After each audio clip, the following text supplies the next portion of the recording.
સરદાર સન્માન યાત્રાની સમાપન સોમનાથ મહાદેવના સાનિધ્યમાં કરી અને નેશનલ હાઈવે ઉપરથી ઉનાથી ધોકડવા ચેકપોસ્ટથી અંદર આવ્યો, ટુરિસ્ટ રોડ ઉપરથી એટલે કે આપણી આ બાજુની ચેકપોસ્ટ એટલે કે અમરેલી સાઈડની ચેકપોસ્ટે બહાર નીકળતા એક મધુવન હોટલ પાસે અંદાજિત 15-20 જણા અસામાજિક તત્વો ઊભા એવું ખ્યાલ આવ્યો।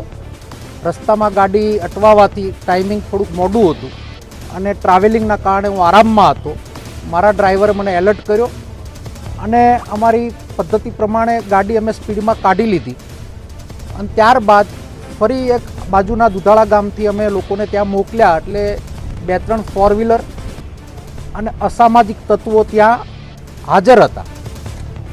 શા માટે આ બનાવ બન્યો છે એનો ખુલાસો તો ડીએસપી ઓફિસમાંથી ડીએસપી જ આપશે। તપાસનો વિષય છે। વ્યક્તિગત ક્યારેય કોઈ લડાઈ અમને કોઈની સાથે થઈ નથી, પણ આ જિલ્લાની અંદર રાજકીય આગેવાન હોવાને નાતે ખેડૂતોના મુદ્દે, ખનીજના મુદ્દે, બુટલેગરોના મુદ્દે, ક્લબોના મુદ્દે વારંવાર વખતે હું બોલ્યો છું અને આક્રમકતાના કારણે કોઈને લાગી આવ્યું અથવા કોઈના માનસિક ધંધા ઉપર કોઈને ઘા લાગ્યો હોય એનો પણ બદલો લેવાનો કોઈ પ્રયત્ન કર્યો એવું બની શકે, આવી મારી શંકા છે। આનો ખુલાસો સ્પષ્ટતા તપાસ પોલીસનો વિષય છે।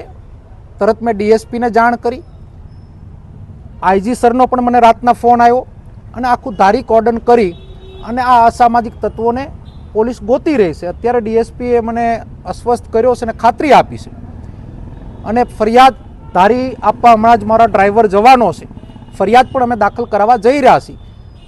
બાકીનો જવાબ પોલીસ તંત્ર તમને આપશે। આ જિલ્લાની અંદર જિલ્લો આમે બદનામ છે, કાયદો અને વ્યવસ્થા ખૂબ જ કથળી ગયેલી છે અને આ ટુરિસ્ટ એરિયાની અંદર આવા બનાવના કારણે ફોરેનરો જ્યારે આવતા હોય, મોદીજીનું સપનું છે, આ સપનું સાકાર અહીંયાની સરકાર જ થવા ન દેતી એવું મારું માનવું છે।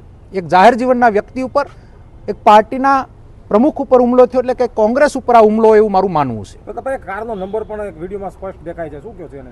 કારના વિડીયા પણ અમારી પાસે છે, અસામાજિક તત્વોની ભાષા પણ અમારી પાસે છે, જે મીડિયા ઉપર ચાલી પણ રહી છે ને મેં અત્યારે ડીએસપીને પણ બધું સંભળાવ્યું ને બતાવ્યું છે। હવે આગળ કેટલી કાર્યવાહી કરે છે એ આવનાર સમય જ બતાવશે। મારી ગાડી સ્પીડમાં કાઢી એટલે પાછળ થોડુંક નુકસાન થયું છે, મામૂલી નુકસાન થયું, કોઈ એવડું મોટું નુકસાન નથી થયું, પણ અખતરો થયો છે ત્યારે સરકાર અને તંત્ર આને સબક શીખવાડે એટલી લાગણી વ્યક્ત। કેટલા લોકો હતા? એસપી મને ખાતરી આપી છે કે ફરી વખત આ જિલ્લામાં આવું ન બને એનું હું કરીને તમને બતાવીશ। અંદાજે કેટલા માણસો હતા? અંદાજે 15 થી 20 જણા હતા।